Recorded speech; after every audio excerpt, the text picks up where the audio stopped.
दे दिया आपको, एक ही गोपनीय मंत्र दे दिया, एक ही निकाल के हीरा दे दिया, आपकी तो जिंदगी सवर हो गई। और यूं मुट्ठी पर आपको घोंगे दे दूं, उससे फायदा भी क्या होगा? यह क्षेत्र अलग है। इसलिए मैंने 6 तारीख जो तुम्हें आपको बुलाया है, और आप में से लगभग सभी को आना ही है। मां लक्ष्मी का पूजन हम साथ में करेंगे। गुरु शिष्य साथ में नहीं हो तो फिर कौन होगा साथ में? फिर किसके साथ करेंगे? पत्नी के साथ करने से होगा क्या? और घी के दिए जलाने से होगा क्या? लक्ष्मी तो आई नहीं हो, आएगी भी नहीं, तुम्हारे बुलाने से नहीं आएगी, मैं ही पकड़ के लाऊंगा तभी आएगी, तुम चिल्लाने से चीखने से नहीं आ पाएगी। बगलामुखी साधना है, इसके बारे में तो जितना कहा जाए उतना कम है, क्योंकि ये प्रयोग नहीं है, ये अपने आप में तीक्ष्ण तलवार है, धार है, विस्फोट करने की क्रिया है, तूफान है, अपने आप को शत्रुओं पर संहार करने की क्षमता है। ये एक मंत्र नहीं है, ये एक साधना नहीं है, ये आपके हाथ में एक हजार बमों से भी ज्यादा भयंकर एक शस्त्र है। यदि आप इसका प्रयोग सही ढंग से कर सकें, शत्रु फिर आपके सामने टिक जाए तो फिर आपको मैंने मंत्र दिया ही किया। शत्रु आपसे आंख मिला ले तो फिर बगलामुखी साधना करवाई क्या, फिर फायदा भी क्या हुआ? और शत्रु होंगे, जब आपका नाम होगा तो शत्रु बढ़ जाएंगे आपकी ईर्ष्या से। मेरे शत्रु तो लाखों हैं, आपके तो 5, 10, 15, 20 होंगे, यहां पर तो भरे पड़े हैं। और मैं कहता हूं कि आपके बेटे भी बनते रहे, बढ़ते रहे, हम क्या करेंगे? मैं क्यों घबराऊंगा जब जीवन में गलत काम किया ही नहीं? और चीखेंगे, चिल्लाएंगे, चीखेंगे। मैं भी किसी औरत को कह दूं तुम बदमाश औरत है, अब वो कितनी सफाई देगी? मैं बदमाश नहीं हूं, मैं बदमाश नहीं हूं, मैं पतिव्रता हूं। वो कितनी सफाई दे सकती है? बस मैंने तो एक हर्फ निकाल दिया, तुम बदमाश। पर मेरे बदमाश कहने से बदमाश हुई कहां से? और उसकी सफाई अपने आप में वैल्यू रखेगी नहीं। इसे लोग जिनका मुंह गंदा होता है, घटिया होता है, जिनका चित्तवृत्ति मलिन होती है, वो घटिया बोलता है, स्वार्थवृत्ति से बोलता है। मन में जरूर दुख जरूर होता है कि मैं रोशनी पैदा करता हूं, ये अंधकार क्यों फैला रहे हैं? मगर वो अंधकार फैलाएंगे, कुत्ता भौंकेगा ही भौंकेगा।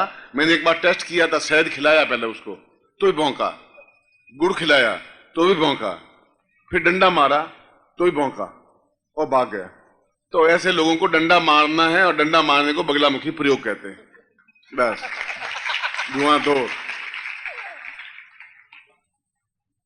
इसलिए ये प्रयोग अपने आप में तीक्ष्ण तलवार और विस्फोट की तरह है, और मैंने अपने जीवन में आजमाया है, कई बार आजमाया। यह एक ऐसा प्रहार दिखता नहीं है, कोई लाठी नहीं है, कोई तीर तलवार बंदूक नहीं है, बस सर्वास सत्यानाश हो जाता है, बर्बाद हो जाता है, जीवन सत्यानाश हो जाता है। पानी पिलाने वाला कोई नहीं रह पाता। गुरुजी आप ऐसा क्यों करते हैं? मैं पूछ रहा हूं, वो ऐसा क्यों कर रहे हैं? वो ऐसा करेंगे नहीं तो हम ऐसा क्यों करेंगे? मैं अपने पड़ोसी पूर्णचंद का क्यों करूंगा? जब पड़ोसी मेरा कोई नुकसान नहीं पहुंचाएगा तो। आप नुकसान पहुंचाएंगे तो मैं करूंगा। आप थप्पड़ मारेंगे तो मैं ईसा मसीह तो हूं नहीं, दूसरा गाल सामने कर दूं। मैं 4 झापट और मारूंगा तुम्हारे, और कान से खून आएगा। मैं महात्मा गांधी नहीं हूं, ईसा मसीह नहीं हूं, मैं नानक सिमाली हूं। और वो 1 झापट मारेगा तो मैं 6 झापट मारूंगा, गारंटी के साथ मारूंगा, और उनसे तेज मारूंगा। और आज भी मेरे शिष्य हैं जो गर्दन कटाने के लिए तैयार हैं, खून बहाने के लिए तैयार हैं, अपना बलिदान करने के लिए तैयार हैं। अगर कोई शत्रु हो जाता है मेरा तो इतनी हिम्मत है, इतना हौसला है। जूझा है श्रीवास्तव, अपने आप में अकेला जूझा है, हिम्मत के साथ जूझा है। उसके बाद भी गुरु भक्ति में कमी नहीं आई। मैं मन में थोड़ा सा सोचाया, मैं क्या होगा, बोलेगा नहीं आएगा, मगर उसमें एक क्षमता रही है, उसने एक शिष्यता निभाई है, जूझा है। खैर ये तो जीवन के क्रम है, दिन होगा, रात होगी, अंधेरा होगा, फिर उजाला होगा, फिर सूर्य होगा, रात के बाद रात पैदा होगी नहीं। कृष्ण ने एक बार कहा था, अर्जुन तुम नहीं पहचानते, भीष्म नहीं पहचानते, मेरी मृत्यु के बाद मुझे लोग पहचानेंगे। और वास्तव में कृष्ण को मृत्यु के बाद ही पहचाना गया कि वह कितना अपने आप में उच्च कोटि का विद्वान था, जिसने गीता जैसा ग्रंथ लिखा, कितना महान योद्धा था जिसने महाभारत जैसा युद्ध लड़ा, कितना महान सूरवीर था जिसने द्वारकापुरी जैसा बसाया, कितना महान व्यक्तित्व था जैसे अपने आप में उच्च कोटि का व्यक्तित्व बना। मरने के बाद हम समझे।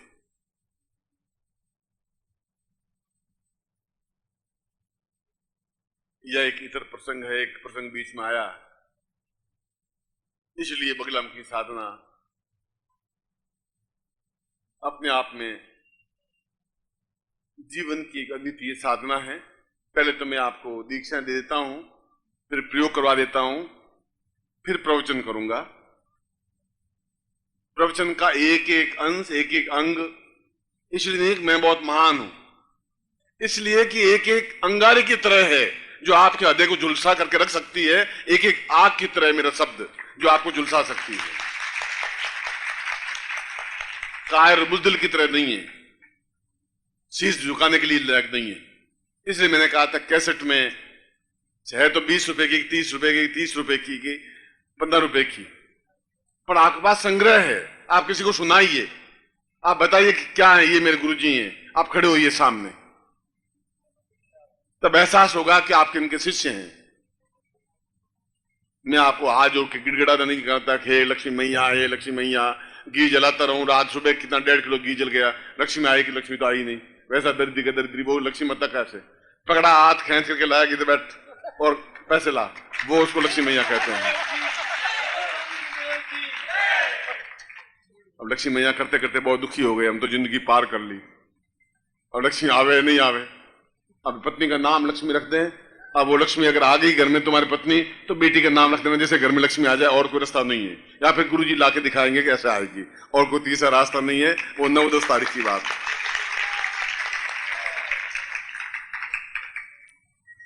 इस 9 और 10 नवंबर को हम मिलेंगे, जरूर मिलेंगे, चाहे 1000 कार होंगे छोड़ करके मिलेंगे, पर मिलेंगे जरूर। और एक एक के साथ 5-5 लोगों को घसीट करके मिलेंगे, बुलाएंगे, आएंगे, लेके आएंगे, धक्के मारते हुए लेके आएंगे, उसके बाद नहीं जाएंगे। एक बार आ गई, अब जा ही नहीं सकते, धक्के मारूं तो नहीं जाए, अल्लाह करूं तो नहीं जाए, लड़ाई करूं जाए ही नहीं, अब जाए ही नहीं। 60 साल हो गए, बस एक बार घसीट के लाने की जरूरत थी, बस एक बार लेके आ जाइए, उसके बाद वो फिर मेरी ड्यूटी है, फिर आपकी ड्यूटी खत्म, फिर क्या जाएगी।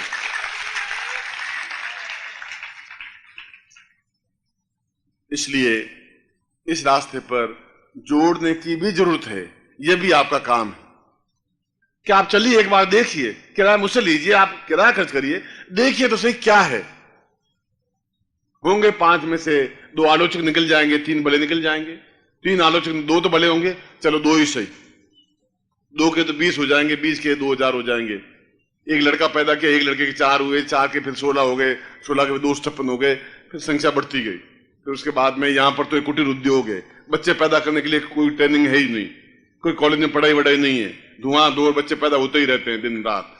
यहां पर तो इस बात में हम ट्रेंड हैं ही, इसके लिए शिक्षा एजुकेशन कुछ है ही नहीं।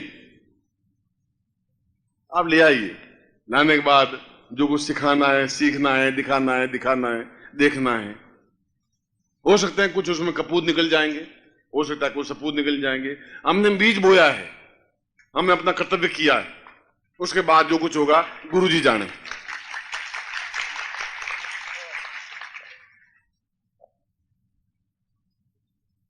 आज अगर इतना बड़ा आश्रम बन रहा है, आज इतना बड़ा आयुर्वेद भवन बन रहा है जहां करोड़ों रुपए खर्च हो रहे हैं, लाखों नहीं करोड़ों,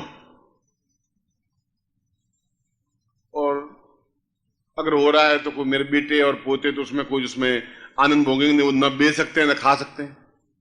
वह सोसाइटी है, वो चाहते हुए भी नहीं बेच सकते उसको, वो चाहते हुए भी उससे लाभ नहीं उठा सकते। वह तो कानून है, वह तो हजारों साल तक लोगों की भलाई के लिए ही काम आएगा। मैंने बच्चों के लिए नहीं बनाया है, बच्चे उसमें ले ही नहीं सकते, कि कानून ही वही है। ये सोसाइटी बनाई, करोड़ों रुपए खर्च किए, और मेरे पास प्रमाण है, आप प्रमाण दिखा सकते हैं लोगों को। मैं आपको बोल रहा हूं, आपके एक एक पैसे का ब्याज समेत आपको वापस चुकाया है, अपने पास रखा नहीं है, एक एक पैसा नहीं रखा है।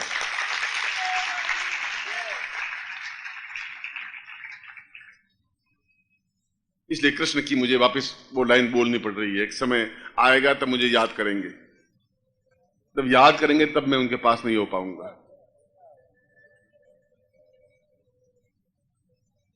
वह तो एक आप सुख दें, आप दुख दें, आप आलोचना करें, आप प्रशंसा करें।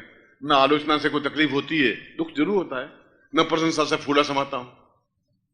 चाहे कलेक्टर झुके, चाहे एसपी झुके, चाहे प्रधानमंत्री झुके। प्रधानमंत्री तो आज हैं, कल नहीं रहेंगे। मैं तो गुरु हूं, जिंदगी के अंतिम क्षण तक गुरु बना ही रहूंगा। मुझे इस पद से कोई हटा ही नहीं सकता, ऐसा है ही नहीं। ना मेरा ट्रांसफर होता है, ना मेरे पोस्ट से पोस्ट हटाता है। मैं तो जिस पोस्ट पर हूं उस पोस्ट पर रहूंगा ही, लास्ट मोमेंट तक रहूंगा। आप माने चाहे नहीं, आप नहीं मानते, आपके बेटे मानेंगे, आपके पड़ोसी मानेंगे।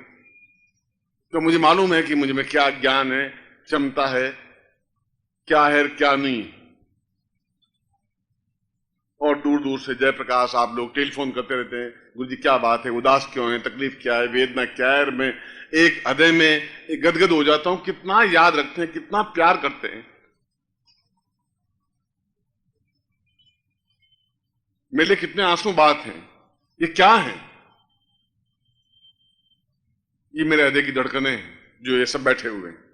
और इन धड़कनों पर मुझे विश्वास है, इन धड़कनों पर आस्था है।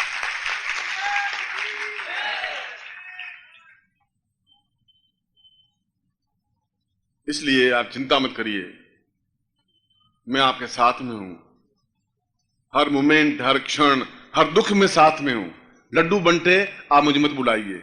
दुख हो तो मुझे जरूर बुलाइए, मैं आपके साथ में रहूंगा, आपके निश्चित रूप से साथ में रहूंगा।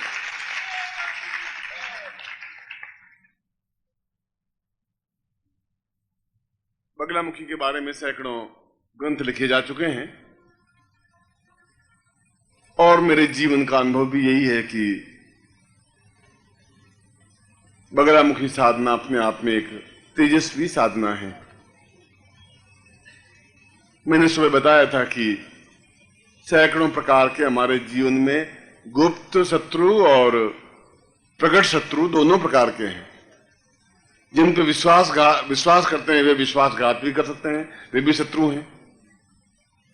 घर में भी कुपुत्र पैदा हो तो शत्रु है, बीमारी हो तो शत्रु है, पति पत्नी में झगड़ा है तो शत्रुता है, पड़ोसी शत्रुता पैदा कर सकते हैं। शत्रुओं की कमी नहीं है। जरूरत इस बात की है कि क्या हम शत्रुओं से डरते हुए जिंदगी यापन करें या निर्भय शेर की तरह दहाड़ते हुए जिंदगी यापन करें। और ऐसे दहाड़ते हुए जिंदगी यापन करने के लिए हमारे पूर्वजों ने एक मंत्र, एक साधना दी है, जिसको बगलामुखी साधना कहा गया है। और मध्य प्रदेश में दतिया एक स्थान है, वहां पर बगला पीठ है। और ऐसे कई स्थानों पर बगला पीठ है, बगलामुखी मंत्र जाप है, बगलामुखी के मंत्र हैं, बगलामुखी के मंदिर हैं। और मंदिर तो जहां माने वही मंत्र है, मंदिर है। हे गुरुदेव, आपके दोनों पैर स्तंभ हैं, खंबे हैं, उसके ऊपर आपका शरीर एक छत है, उसके ऊपर आपका सिर एक शिखर है, आपके हृदय में जो प्राण है वह देवता हैं, आप मेरे पूर्ण मंदिर हैं, मैं आपकी आराधना करता हूं। यह भी तो मंदिर हुआ। पत्थरों के मंदिर में जाने से ही सब कुछ नहीं हो जाता। जीवित मंदिर अपने आप में एक अलग मंदिर होता है। फिर भी वह भगवती जगदम्बा है, वह हमसे तो करोड़ गुना आराध्या है, मेरे पूजनीय है। इसलिए बगला साधना गुप्त और प्रकट शत्रुओं पर विजय प्राप्त करने के लिए, तीव्रतम रूप से प्रहार करने के लिए, आपके लिए एक बार मंत्र जप कर देखें, एक बार उनका नाम लेकर के आप देखें, एक हफ्ते भर में आपके सरेंडर होता है, पैरों में गिरता है। देखें ये मंत्र। इसीलिए आपके हाथ में मैं बराबर आयुध देता आ रहा हूं, कमजोर नहीं बना रहा हूं। जरूरत इस बात की है कि आप में विश्वास हो, श्रद्धा हो, समर्पण हो, प्रेम हो, अटैचमेंट हो, एक विश्वास हो। अगर ये नहीं है तो फिर कोई मंत्र काम के नहीं है। डाउटफुल नहीं है तो फिर कोई लाभ नहीं हो सकता, और आप डाउटफुल नहीं हो सकते, क्योंकि मैं मंत्र आपको गलत नहीं दे सकता। वही मंत्र दूंगा जो कुछ मैंने अनुभव किया है, देखा है, परखा है, चिंतन किया है। हम शत्रुओं पर लगाम बांध करके रहें, अपने कंट्रोल में रखें, मारे नहीं। सर्वदुष्टा नाम, जो हमसे दुष्टता करे, हमें किसी को मारना नहीं है, किसी को समाप्त नहीं करना है, उनकी दुष्टता को समाप्त करना है, उन शत्रुता को समाप्त करना है। वे मित्र बने। एक बंदूक लिए हुए व्यक्ति हमारा शत्रु भी हो सकता है, और दूसरा बंदूक लिए हुए हमारा अंगरक्षक भी हो सकता है। दोनों के पास बंदूक है, दोनों दो प्रकार के व्यक्ति हैं, एक हमारा हेल्पफुल है, एक हमारा शत्रु है। बंदूक दोनों के पास में।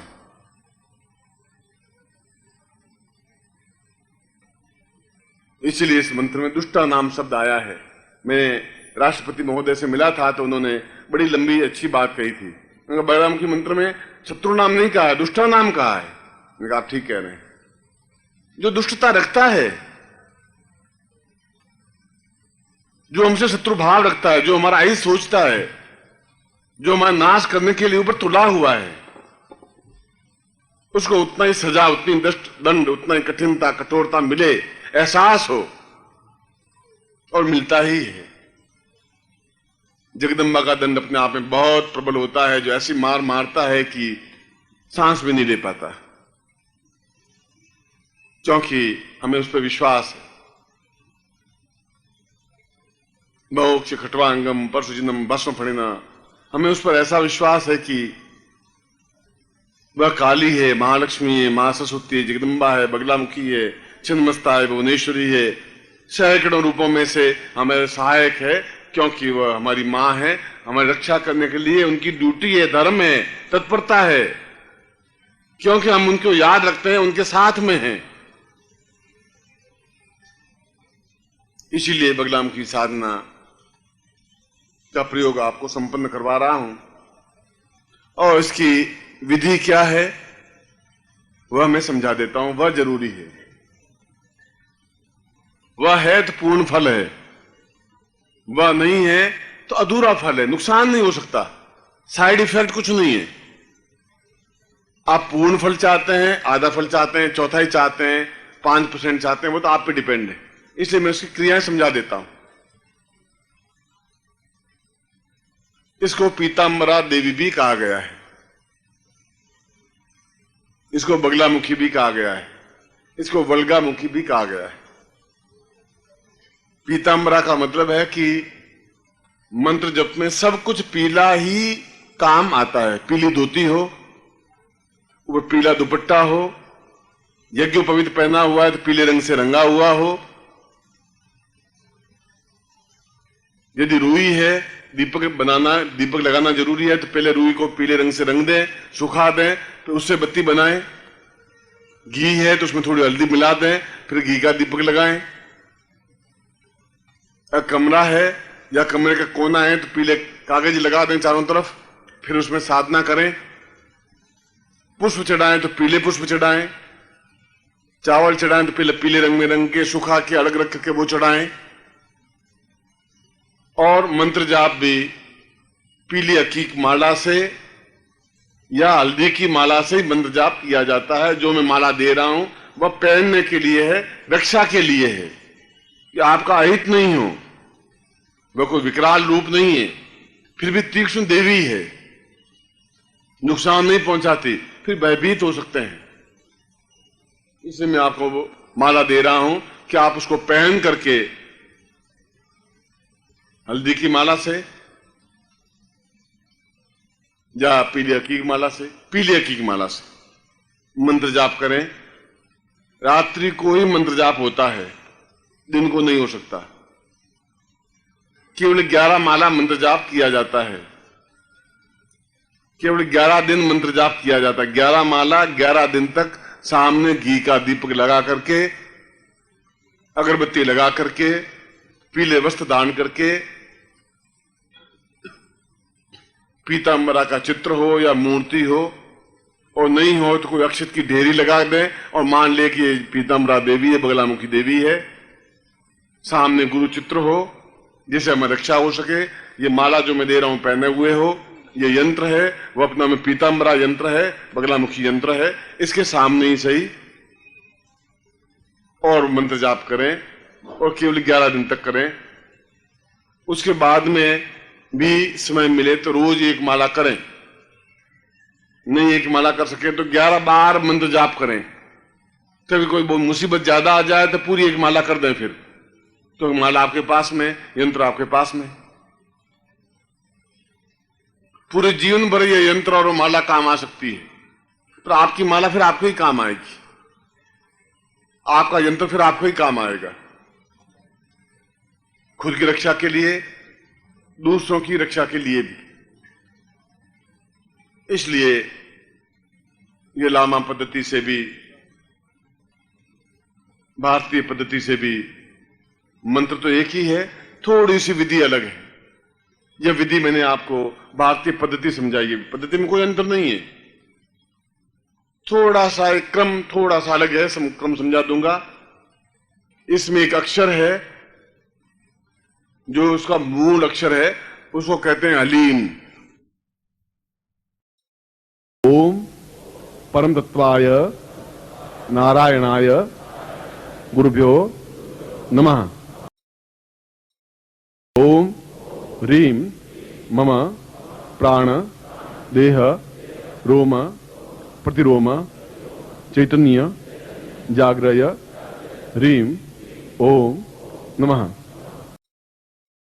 ओम भूर्भुवः स्वः तत्सवितुर्वरेण्यं भर्गो देवस्य धीमहि धियो यो नः प्रचोदयात्।